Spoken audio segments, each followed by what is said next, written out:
The morning rush at River's Edge Cafe had swallowed every available seat. Sarah Wilson pressed against her corner table, fingers gripping a cracked coffee mug like a lifeline. Budget sheets sprawled before her, red ink everywhere, calculations that never added up. Her art program hung by a thread, and she was running out of miracles. A stranger approached through the maze of occupied tables, hesitant steps, worn flannel that had seen better days, work boots with honest scuffs, but his hands told a different story. Manicured, soft, unblemished by real labor. The child's backpack on his shoulder seemed oddly expensive for someone dressed so plainly.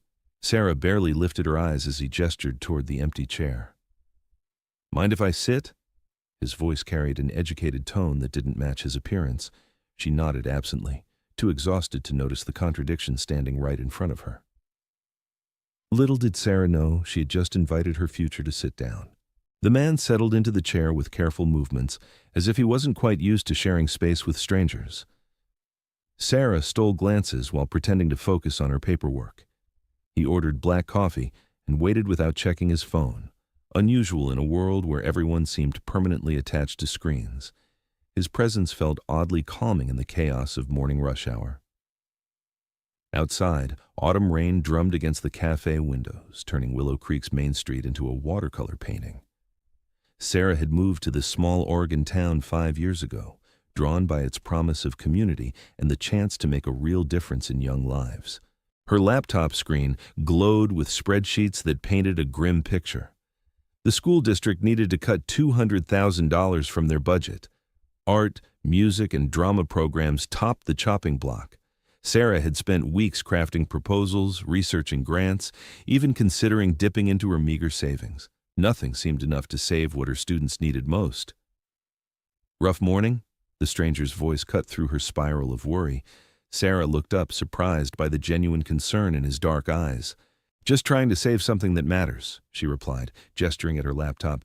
"Sometimes the most important things are the first to go when money gets tight." The stranger nodded slowly, as if he understood more than she expected. "I've learned that the things worth saving usually require someone willing to fight for them, even when the odds seem impossible." There was weight behind his words, the kind that came from personal experience rather than empty platitudes. A small commotion near the door drew their attention. A yellow school bus had pulled up outside, and children were pressing their faces against the cafe windows. "Snow day shelter," Sarah explained. "The elementary school's heating system failed again." As the children filed in, the stranger's attention focused on one particular boy. 7 or 8 years old, quiet while the others bubbled with excitement. The child moved differently, more carefully, his eyes taking in every detail with intense focus. The transformation in the stranger was subtle but unmistakable. Tension melted from his shoulders. For just a moment, the careful mask of polite distance slipped, revealing something raw and protective underneath. Then, the moment passed, but Sarah filed away what she'd witnessed. In a town the size of Willow Creek, such reactions meant connection. Mrs. Peterson, the cafe owner, appeared with fresh coffee. "Sarah, honey, how's the budget battle going?" The older woman had owned River's Edge for 15 years and knew everyone's business. "Still fighting the good fight, Dot," Sarah replied with a tired smile. "You're new around here," Dot said to the stranger. "Just passing through or thinking about staying?" Her question carried protective curiosity that every small town deployed when strangers appeared. "Staying," he answered simply. "My son and I moved here a few months ago. We're still getting used to the pace." The revelation explained his reaction to the boy by the window. "What brought you to Willow Creek?" Sarah asked. "My wife used to paint," he said after a moment. "She always talked about finding a place where art mattered as much as anything else. When I saw the job posting for the high school's art teacher position, I thought maybe she'd been pointing us toward someone like you." The past tense hit Sarah like a cold wind. Used to paint, had been pointing. Before she could respond, chaos erupted at the children's table. One of the boys had knocked over his hot chocolate. The quiet boy Sarah had noticed sprang into action, grabbing napkins and directing cleanup with mature efficiency. The stranger was on his feet immediately, crossing the cafe to help. "Easy there, buddy. Accidents happen. Let's just take care of it." Watching them work together, Sarah realized she was witnessing a family dynamic. The quiet boy was his child. Their similar mannerisms, the way they moved in sync, made perfect sense. "Ethan's good in situations like that," the stranger said, returning to their table. "He's had practice." Sarah filed away the name and the implication. "He seems like a thoughtful kid, different from most 7-year-olds I meet." "He sees things differently than other kids," the stranger explained. "Autism spectrum, high functioning. Most people don't understand that different doesn't mean less capable." The protective edge in his voice was unmistakable. Sarah nodded, thinking of her own students who struggled to fit conventional molds. "In my experience, the kids who see the world differently often create the most beautiful art." For the first time since he'd sat down, the stranger's smile reached his eyes. "Lily, my wife, used to say exactly that. She believed creativity was just another language, and some people are naturally bilingual." The easy way he spoke his wife's name suggested healing rather than fresh grief. Time had softened the sharp edges of loss into something he could carry without bleeding. As the morning thinned, Ethan remained at the children's table, quietly sketching in a small notebook. Every few minutes he would glance toward his father, a silent check-in that spoke of close bond. "What does he like to draw?" Sarah asked. "Everything," came the immediate reply. "But especially things that other people miss, details that make familiar things look new." The pride in his voice was unmistakable. Ethan approached their table with shy formality, offering a torn page to Sarah. "For the art teacher," he said quietly. "Dad told me you help kids make beautiful things." Sarah accepted the drawing with reverence. What she saw made her breath catch. Ethan had drawn the cafe scene from memory, but with details she hadn't noticed, the way light would slant through windows. Her own hands wrapped around her coffee mug, captured with startling accuracy and surprising gentleness. "This is incredible, Ethan," she said, meaning every word. "You see things I miss, even when I'm looking right at them." The boy's smile transformed his serious face. "Mom used to say that pictures can tell secrets that words can't say out loud," he said matter-of-factly. "She taught me to look for the secrets." The simple statement carried profound understanding of art's deeper purpose. The comfortable moment was interrupted by Sarah's phone buzzing. Her principal's number appeared and her stomach clenched. "I should take this," she apologized, stepping away. "Sarah, I need you to come in early tomorrow." Principal Morrison's voice carried unwelcome news. "The district superintendent wants to discuss the arts budget. They've made some decisions." The euphemistic phrasing couldn't disguise reality. "How bad is it, Jim?" she asked. "They're cutting the entire arts budget," he said quietly. "Music, drama, visual arts, everything goes at the end of this semester. I'm sorry, Sarah." The words hit like physical blows. End of semester meant 6 weeks. 6 weeks to wrap up years of work, to say goodbye to students who needed art like oxygen. When she returned to the table, her face must have telegraphed the news. "Bad news?" the stranger asked gently. "They're cutting the arts program," she said flatly. "End of semester. Apparently creativity doesn't test well enough to justify the expense." Ethan looked up with keen sensitivity. "No more art classes?" he asked quietly. The simple question nearly undid Sarah's composure. The stranger's reaction was immediate. His hands clenched briefly before he forced them to relax. "How much?" he asked quietly. "To save the program. What would it take?" Sarah almost laughed at the impossibility. $200,000. Might as well be $2 million. "That's not as impossible as it sounds," the stranger said carefully. "Sometimes solutions appear when you least expect them." Before he could explain, the cafe door chimed and a woman in an expensive coat entered, scanning the room with focused intensity. Her gaze locked onto their table. "There you are," she said, approaching with confident stride. "The board meeting was moved up to this afternoon. You need to sign these documents immediately." She placed a leather portfolio on the table between Sarah's budget sheets and Ethan's art supplies. The stranger looked at the woman with barely concealed annoyance. "Not now, Jennifer. Can't this wait?" The woman's laugh held no humor. "Michael, you own a multi-billion-dollar company. Nothing waits for coffee dates." The words hung in the air like smoke from an explosion, reshaping everything Sarah thought she knew about her morning companion, Michael. Multi-billion-dollar company. The pieces clicked with devastating clarity. She'd been sharing her financial struggles with someone who could solve them without noticing the expense. The careful way he'd dressed down suddenly felt like elaborate deception. "You own a company?" Sarah's voice came out smaller than intended. Michael's expression shifted to panic mixed with regret. "Sarah, I can explain." But she was already gathering her papers with shaking hands. The humiliation burned hotter than anger. All morning she'd been pouring out her heart about budget struggles to someone who could buy her entire school district on a whim. "I need to go," she said, shoving her laptop into its case. Ethan watched the tension with wide eyes. "Did I do something wrong?" he asked his father, voice carefully modulated by a child who'd learned to monitor adult emotions. "Please don't leave like this," Michael said, voice carrying genuine distress. "Let me explain why I didn't tell you immediately." But Sarah was already standing.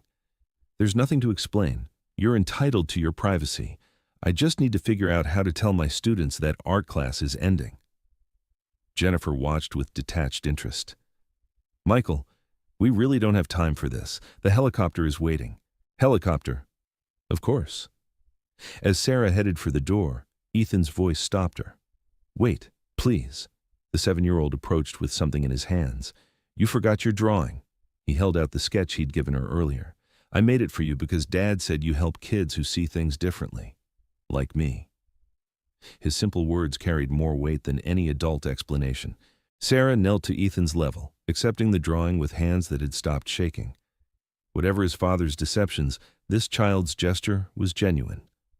"Thank you, Ethan. This means more to me than you know." Standing, she looked directly at Michael. "Your son is a remarkable artist. I hope he finds teachers who recognize that." The words carried both blessing and goodbye. The week that followed passed in a blur of administrative meetings and farewell preparations. Sarah spent her days boxing up art supplies and having difficult conversations with students who couldn't understand why their sanctuary was being dismantled. She hadn't seen Michael or Ethan since that morning, though Mrs. Peterson mentioned they'd come in several times, always asking if she'd been by recently. On Friday afternoon, while packing her personal items from the art room, Sarah heard a soft knock.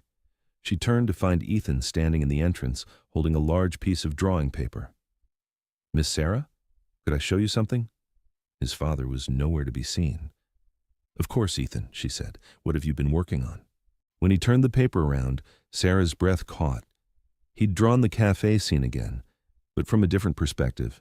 Instead of focusing on people and details, he'd captured the moment when 3 lives had intersected, the hope, the connection, and the shattering that followed.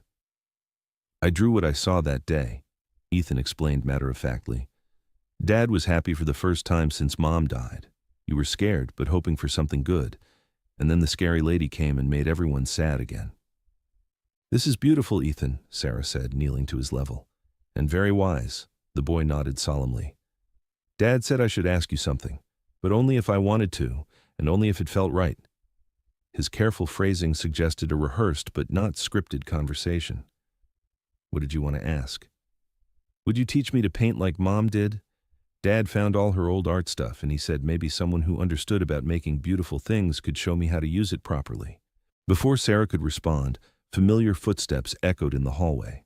Michael appeared, looking uncertain but determined. "I hope it's okay that he came to find you. He's been working on that drawing all week." "The drawing's remarkable," Sarah said, standing but keeping distance. "He has a gift for seeing emotional truth in situations." Michael's expression softened. "Lily always said that Ethan could see feelings the way other people see colors." An awkward silence stretched. Finally, Michael spoke. "I owe you an explanation about the other day and an apology. I should have been honest from the beginning about who I am and why we moved here. I just wanted Ethan to have a chance at normal friendships, normal experiences."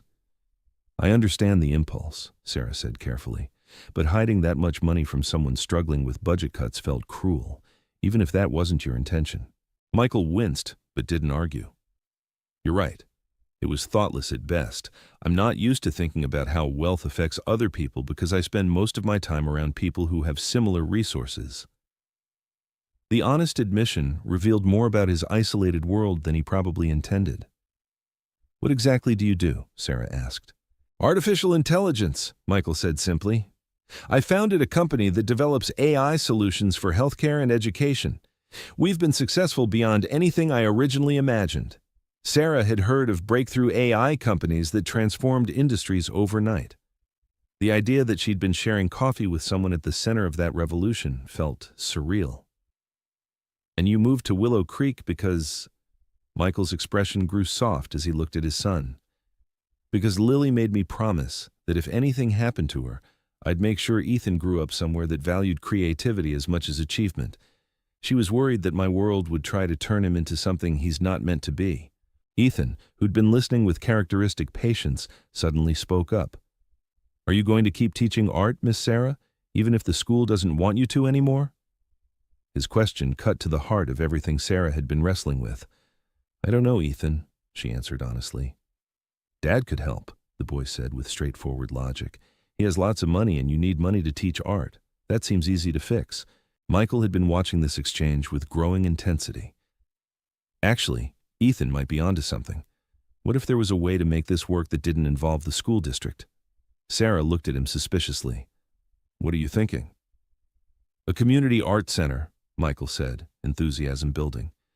"Independent of the school system, funded privately, focused on exactly the kind of work you're already doing." "That's a beautiful dream," Sarah said carefully. "But starting something like that would take enormous amounts of money, not to mention permits, staff, insurance." Michael's smile suggested he'd anticipated her concerns. "I've started companies from scratch before. The logistics are challenging, but not impossible. And as for funding," he shrugged as if massive financial investment was a minor detail. "I can't let you just bankroll my dreams because you feel guilty," Sarah said firmly. "What if it wasn't about guilt?" Michael asked quietly. "What if it was about building something that honors what Lily believed in, gives Ethan the kind of community he needs, and lets you do the work you're meant to do? You'd be doing me a favor as much as I'd be helping you." Sarah studied both of them, the quiet, gifted child, and the father who'd crossed the country to give his son belonging. "If we did this," she said slowly, "it would have to be a real partnership, not your project that I happen to run." "Of course," Michael agreed immediately. "I know how to build companies, but you know how to teach art. This only works if we each contribute what we do best." 3 months later, Sarah stood in what had once been an abandoned warehouse, watching contractors transform empty space into her dreams made manifest. Skylights flooded the main floor with natural light perfect for painting. Smaller rooms were being fitted with kilns, easels, and equipment that would have made her old high school weep with envy. Michael moved through the construction chaos with practiced confidence, consulting blueprints and making decisions with efficiency born of experience. Ethan sat cross-legged in what would become the main studio, sketching the construction work with focused intensity. His drawings had become a visual record of the center's creation, capturing not just physical transformation, but the excitement and hope that infused every corner. "Miss Sarah," he called out, "could you come see this?" He showed her a sketch that made her breath catch. Children of various ages engaged in different art forms, each face showing the focused joy that came from finding your medium of expression. "These are the kids you're hoping to meet here?" Sarah asked, settling beside him. Ethan nodded seriously. "Kids who don't fit in regular classes, kids who think differently, kids who need art to say what they can't say with words." His understanding of the center's mission was perfectly aligned with what Sarah hoped to achieve. Michael approached with coffee, navigating construction materials with surprising grace. "The electrical contractor wants to know if you need additional outlets in the ceramics room," he said. "Better to have too many than not enough," Sarah decided. The past months had been a whirlwind of planning sessions and equipment selection. "I still can't believe this is really happening." "Believe it," Michael said, settling on a nearby sawhorse. "In 6 weeks, you'll be teaching your first classes here, and unlike the school district, nobody can cut your budget or question whether art education is worth the investment." His satisfaction with that particular freedom was evident. 6 months later, on a crisp November morning, Sarah stood at the entrance of the Willow Creek Community Art Center watching the first group of students arrive. Children ranging from 6 to 18 approached with expressions mixing excitement, curiosity, and nervous anticipation. The diversity exceeded even her optimistic projections. Homeschooled kids, students from neighboring districts, and several young people whose careful movements suggested various physical or developmental differences. Ethan stood beside her, wearing a student ambassador name tag. "Miss Sarah," he said quietly, "some of the kids look scared. Should we do something to help them feel better?" "What do you think would help?" she asked. Ethan considered seriously. "Maybe if they could see that other kids like them are here too. Sometimes people feel better when they're not the only different one." The center's opening ceremony was deliberately low-key. Brief remarks, ribbon cutting performed by Ethan and the oldest student present, then immediate transition into hands-on activities. Within minutes, various studios buzzed with productive chaos as young people discovered new possibilities. In the main painting room, Sarah watched a shy girl with Down syndrome mix colors under Ethan's patient guidance. His natural teaching instincts had emerged immediately. Across the room, a teenager in a wheelchair worked at a specially designed easel. The adaptive equipment had been Michael's innovation, designed after consulting occupational therapists about removing barriers. The ceramics studio hummed with different energy as students discovered the tactile pleasure of clay. A hyperactive 10-year-old who'd struggled in traditional classrooms found unexpected calm at the pottery wheel. Michael appeared beside her with coffee, their established ritual. "Looks like organized chaos," he observed. "Exactly what we hoped for." The music room echoed with tentative melodies as students experimented with instruments many had never touched. A 12-year-old with autism played piano with startling sensitivity, while teenagers collaborated on lyrics that spoke to their experiences. During lunch break, Sarah sat with a mixed-age group listening to excited chatter about morning discoveries and afternoon plans. The natural mentorship dynamics amazed her, older students helping younger ones, experienced artists sharing techniques, shy children finding voices in supportive peer groups. "Miss Sarah," asked a 16-year-old, "are you going to offer summer programs too?" The question launched discussion about expanded programming that revealed how hungry these young people were for sustained artistic education. Ethan approached with his morning's portfolio. "Could I show everyone the drawing I made about today?" He carefully removed a sheet showing the center as a tree with deep roots and spreading branches, each branch ending in a figure engaged in creative activity. "The roots are all the people who helped make this place," he explained. "The trunk is the building where we learn, but the branches are what we take with us when we leave, all the art we make and the friends we meet." The metaphor was so apt that several teenagers applauded. Sarah felt tears threatening as she realized Ethan had captured something essential about their mission. The center wasn't just a place to make art, but a foundation for growth extending far beyond its walls. "That's exactly right, Ethan," she said softly. "You've drawn our hopes for what this place can become." As closing time approached, students cleaned workspaces with careful attention, understanding they were part of something special. "Same time tomorrow?" asked the shy girl who'd painted under Ethan's guidance. The hope in her voice made Sarah's heart ache with happiness. "Absolutely," she confirmed, "and bring any friends who might be interested. We have room for everyone." Michael stood near the entrance, personally thanking each departing student and parent. His genuine interest in their experiences revealed how much the project had come to mean beyond honoring his wife's memory. As the last family departed, Sarah, Michael, and Ethan found themselves alone in the center for the first time since completion. The quiet felt full of potential energy waiting to be released. "Your mom would be so proud," Sarah told Ethan, "of the center, of your artwork, of the way you helped other kids feel welcome today." The boy's smile was radiant. "I think she helped us find each other," he said simply, "so we could build something beautiful together." Michael's expression as he watched his son spoke volumes about his own healing journey. 1 year later, on a warm spring afternoon, Sarah stood in the center's sculpture garden watching students work on installations for their annual art show. The garden had become one of the most popular spaces, offering three-dimensional work and outdoor expression. Ethan, now 8 and serving as the youngest official teaching assistant, guided elementary students through creating a community mosaic. Remember, there's no wrong way to place your piece, he told a nervous 6-year-old. The beautiful thing about mosaics is that everything fits somewhere. His wisdom struck Sarah as she observed nearby.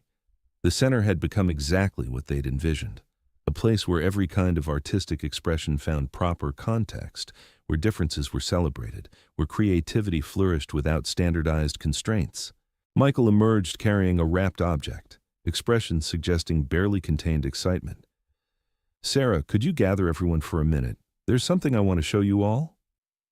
As students gathered around the garden's central fountain, Michael carefully revealed a bronze plaque mounted on polished stone.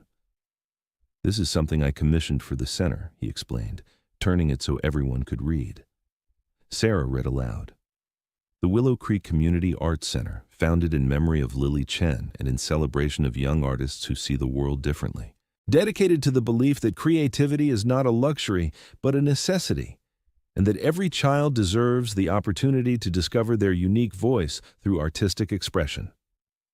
Ethan approached with reverent attention, tracing his mother's name with gentle fingers. "She would love this place," he said quietly. "She always said that art was how people talk to each other across time and distance. Now, kids who never met her can learn from what she believed." The months that followed brought steady growth as word spread throughout the region. Students traveled from neighboring counties for programs unavailable elsewhere. The center's success attracted attention from arts education organizations wanting to replicate their model. The difference wasn't just money, Sarah knew. It was about believing that creativity mattered as much as any other subject. When students felt their artistic development was taken seriously, they rose to meet those expectations. As summer approached, they prepared for their most ambitious project, a community-wide arts festival showcasing student work while raising scholarship funds to ensure financial barriers never prevented participation. The festival opening arrived with perfect weather and community excitement exceeding projections. Main Street transformed into an outdoor gallery where student artwork attracted crowds, ranging from proud families to curious tourists. The quality on display would have impressed visitors without knowing the artists' ages or challenges overcome. Michael stood beside Sarah watching festival goers examine collaborative murals. "Look at what they've accomplished," he said softly. "This is what happens when young people are given real opportunities to excel at something they care about." The festival's success validated everything they'd worked to achieve, but more importantly, represented sustainability and growth benefiting students for years to come. Community members now understood the value firsthand. Local businesses committed to ongoing sponsorship. As evening approached, Sarah found herself in the main studio surrounded by artwork, supplies, and lingering energy of creative accomplishment. Tomorrow would bring new challenges, but tonight belonged to celebrating how far they'd traveled from that morning of desperate budget calculations and administrative indifference. Ethan approached carrying a small wrapped package. "Miss Sarah," he said formally, "I made something for you. To say thank you for everything." He handed her a hand-bound sketchbook filled with his drawings from the past year. The cover bore an inscription: "For Miss Sarah, who teaches kids to see beautiful things everywhere." The sketchbook chronicled their shared journey from that first cafe meeting through construction to festival preparations. Each drawing captured not just visual details, but emotional moments, hope, uncertainty, gradual building of trust and partnership between three people who'd found their way to something greater than any could have accomplished alone. "This is the most thoughtful gift I've ever received," Sarah said, meaning every word. Michael watched with visible emotion. "You've given us both something we didn't know how to ask for," he said quietly. "A place where Ethan can be exactly who he is while learning to become everything he might be. That's worth more than any amount of money." As they prepared to lock up, Sarah took one last look around studios where so many young people had discovered new aspects of themselves through artistic exploration. Walking toward the parking lot, Sarah reflected on the unlikely chain of events that had brought them here. A chance encounter in a crowded cafe had evolved into partnership changing lives and building community in ways none had anticipated. Sometimes the most important journeys began with the simplest gestures, like offering a stranger a seat when all other chairs were taken. The drive home took her past River's Edge Cafe, where Mrs. Peterson was turning on lights for another day. Through the window, Sarah could see their old corner table where everything had started with budget sheets and desperate calculations that somehow led to abundance beyond wildest dreams. Perhaps the universe really did know what it was doing after all. At home, Sarah placed Ethan's sketchbook on her bedside table. The final drawing showed the three of them in the completed center, surrounded by students engaged in artistic activities. But what struck her most was how Ethan had drawn their faces, not just happy, but peaceful, content, complete. They'd found their way home to work that mattered, relationships that sustained them, and community that celebrated what made each person unique. The Willow Creek Community Arts Center continued to thrive, its bronze plaque serving as daily reminder that creativity, like love, multiplied when shared rather than diminished. And somewhere, in the mysterious space between memory and possibility, Lily's spirit rested easy, knowing her husband and son had found exactly where they belonged, in a place where art mattered, differences were celebrated, and beautiful things grew from the simplest acts of human kindness.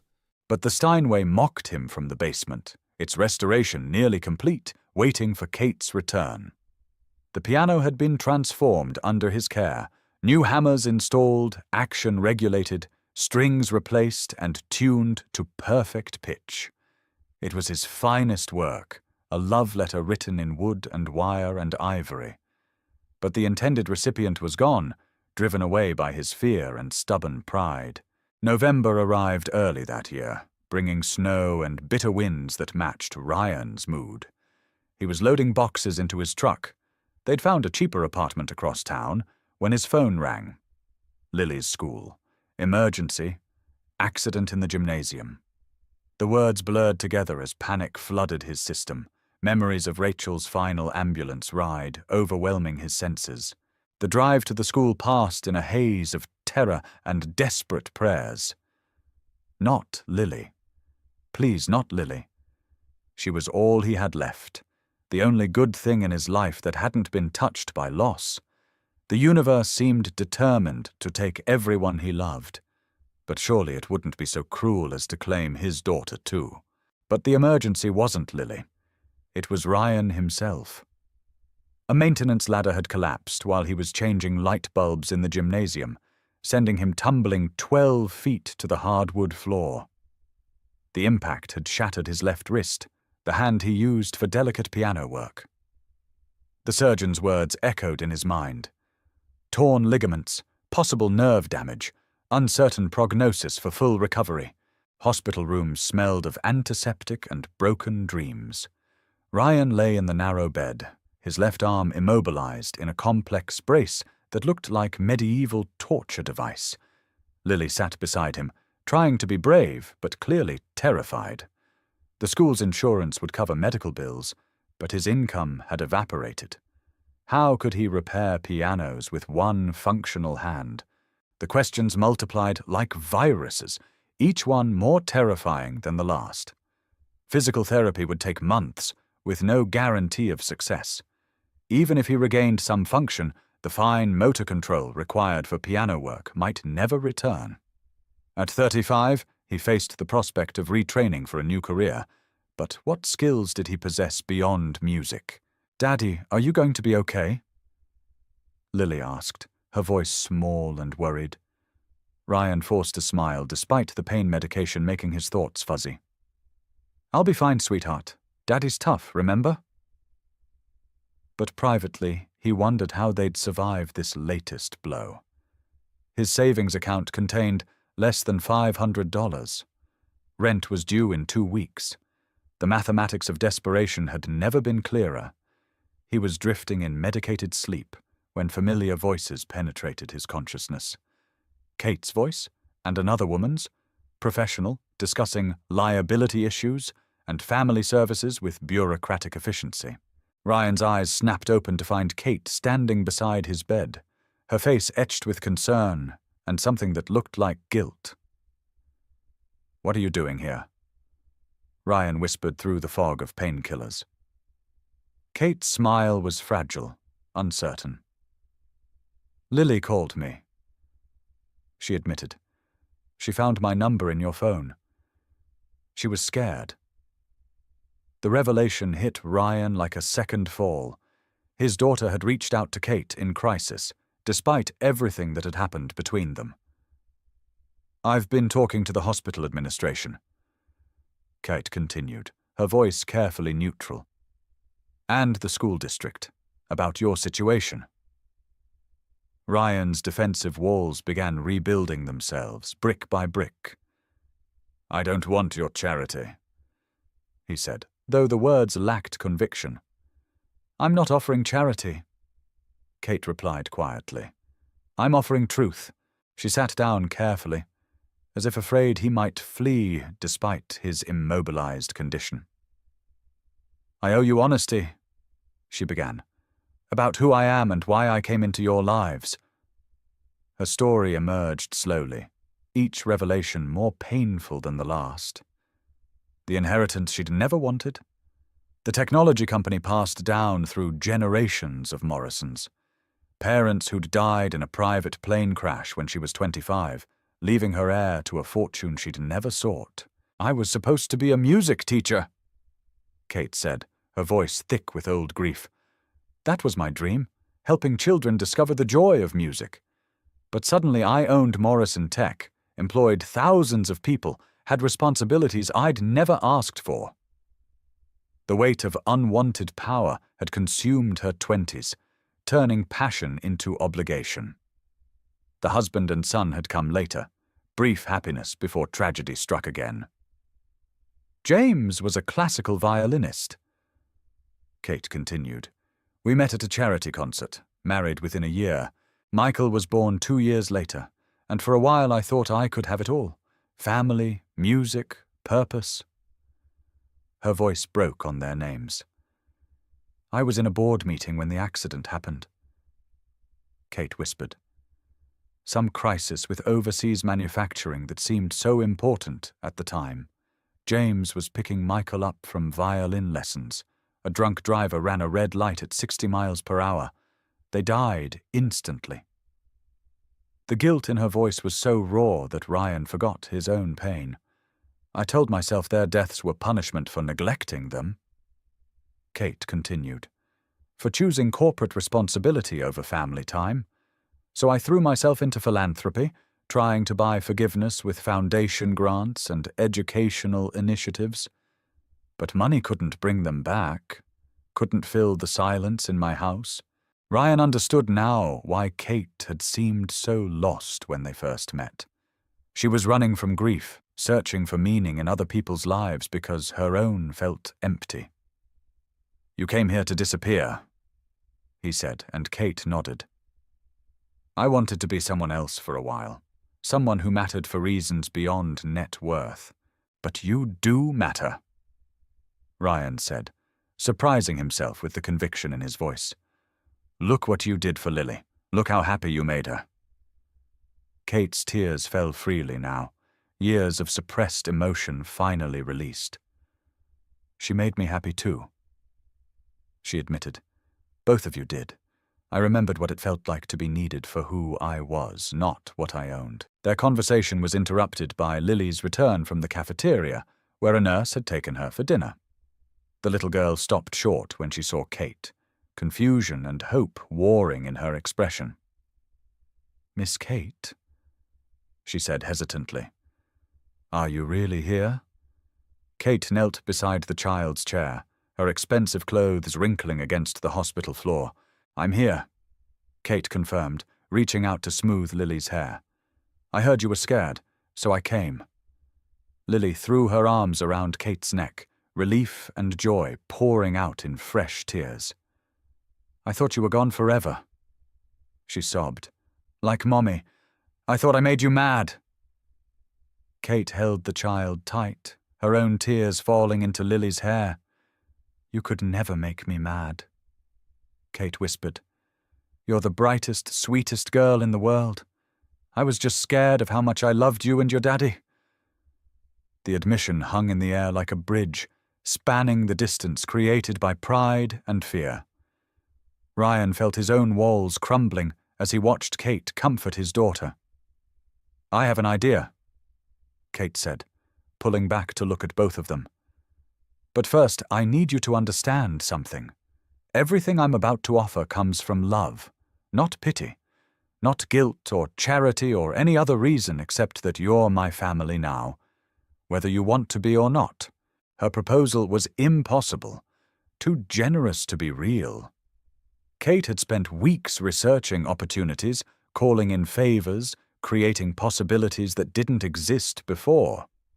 The Hartford Conservatory needed a music therapy coordinator, someone who understood both technical skills and human healing.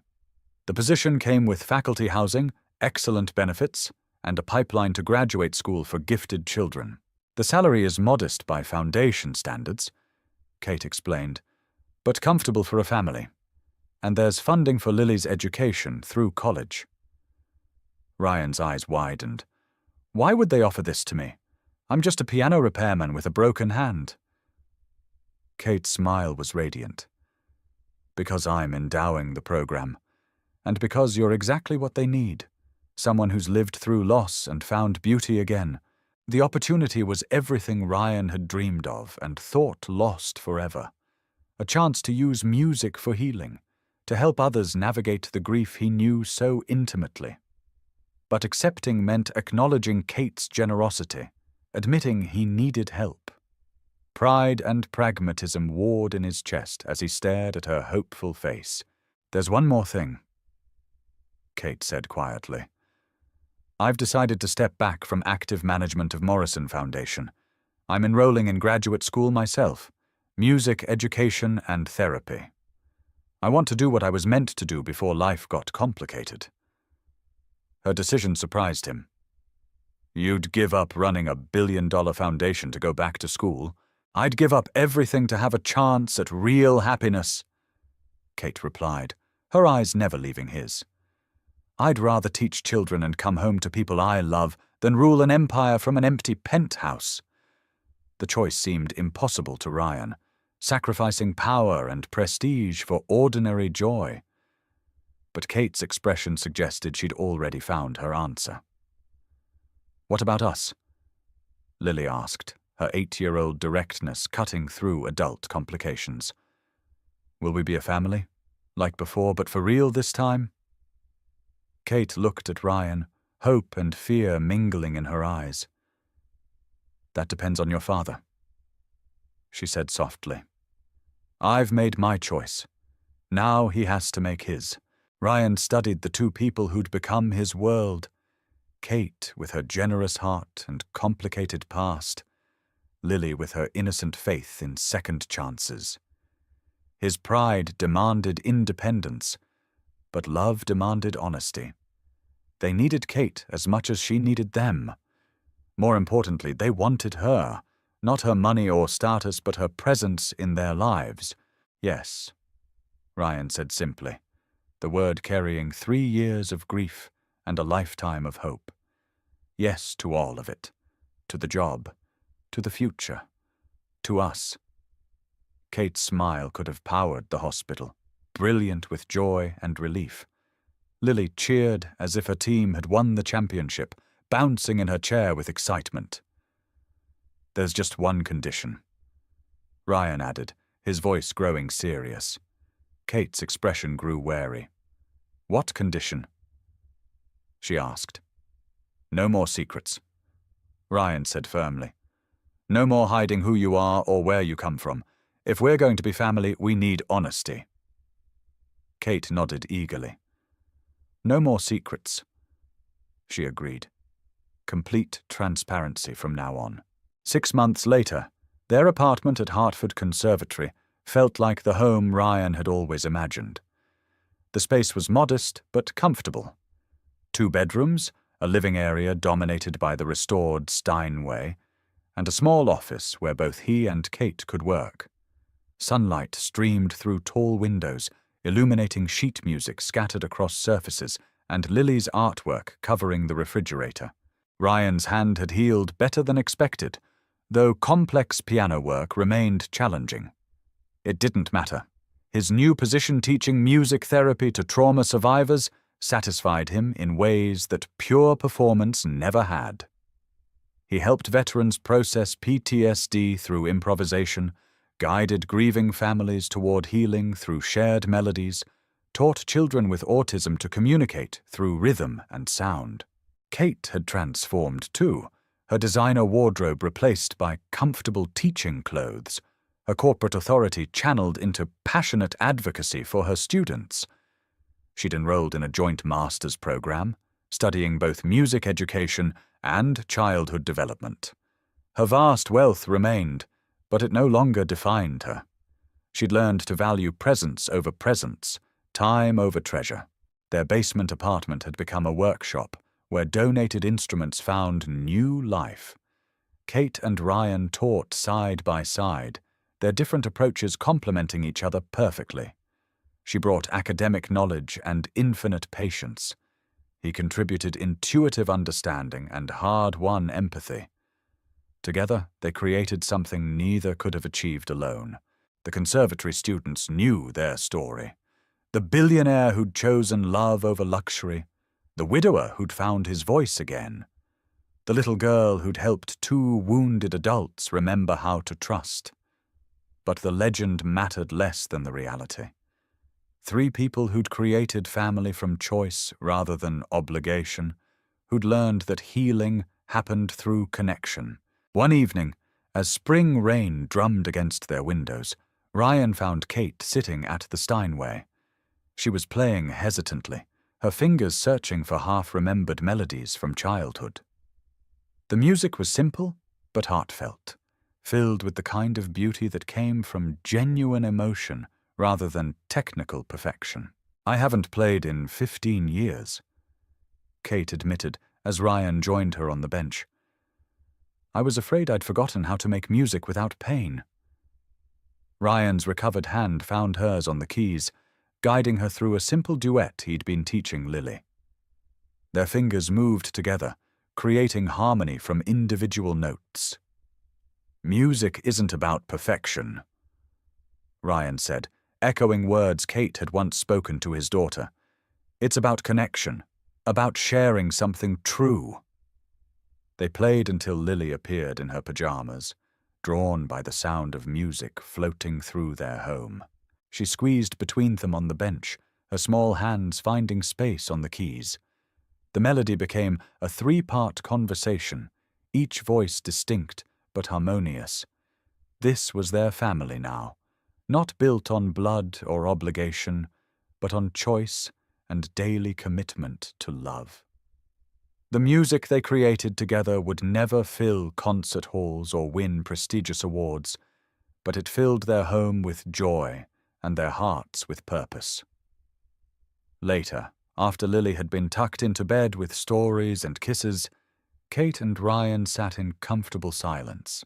The restored Steinway gleamed in the lamplight, its voice strong and clear again. On top sat a framed photo, Rachel holding baby Lily, her smile bright and encouraging. Beside it, a smaller frame held a picture of Kate's lost son, Michael, his gap-toothed grin forever frozen in time. "Do you think they'd approve?" Kate asked, nodding toward the photographs. Ryan considered the question seriously. Rachel had always wanted him to find happiness again. She'd made him promise, during those final difficult days, not to let grief define the rest of his life. "I think they'd want us to be happy," he said. "I think they'd want us to take care of each other." Kate leaned against his shoulder, her presence warm and solid. "I never thought I'd feel grateful for that heart attack," she murmured. "But it brought me to you. To this." She gestured around the room, encompassing their modest apartment, their shared piano, their sleeping daughter. "I spent years buying things I didn't need to fill spaces that couldn't be filled. And now?" Ryan asked, though he already knew the answer. "Now I know the secret," Kate replied. "Love isn't something you can purchase or earn or deserve. It's something you choose to give and receive. Every day, despite the risk." She was right, Ryan realized. This was what healing looked like. Not grand gestures or dramatic transformations, but simple presence. The choice to stay, to build, to trust again despite the possibility of loss. The rain continued its gentle percussion against the windows, a lullaby for their growing family. In the morning, they'd wake to new challenges, students to teach, healing to facilitate, a life to build together one day at a time. But tonight they simply sat in grateful silence, surrounded by music and memory and the quiet miracle of second chances. Kate's foundation continued its work, but now it felt personal rather than obligatory. She funded music therapy programs across the country, creating opportunities for other broken people to find healing through art. Ryan's expertise guided the initiatives, his understanding of loss and recovery informing every decision. Together, they'd transformed individual tragedy into collective hope. Their story became legend among conservatory students and faculty, proof that family wasn't about perfection or wealth, but about showing up for each other when it mattered most. They taught by example that love required courage, that healing happened through connection, that second chances were possible for anyone brave enough to risk their heart again. The old Steinway played nightly now, its voice filling their apartment with music that ranged from classical masterpieces to Lily's enthusiastic but imperfect scales. Sometimes Ryan played alone, working through compositions that emerged from joy rather than grief. Sometimes Kate joined him, her skills improving with practice and patience.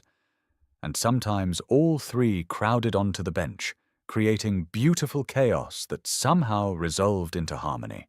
This was their symphony. Not the grand performance Ryan had once imagined, but something better. A daily composition of small kindnesses, shared dreams, and the revolutionary act of choosing to love again. The music they made together would never win awards or achieve fame, but it accomplished something more important. It proved that broken people could heal each other, that love could triumph over loss, that family was created through choice rather than circumstance. In the end, Ryan understood that Kate's wealth had been irrelevant. What mattered was her willingness to risk everything for the chance to be truly seen, truly known, truly loved. She'd taught him that courage wasn't the absence of fear, but the decision to act despite it.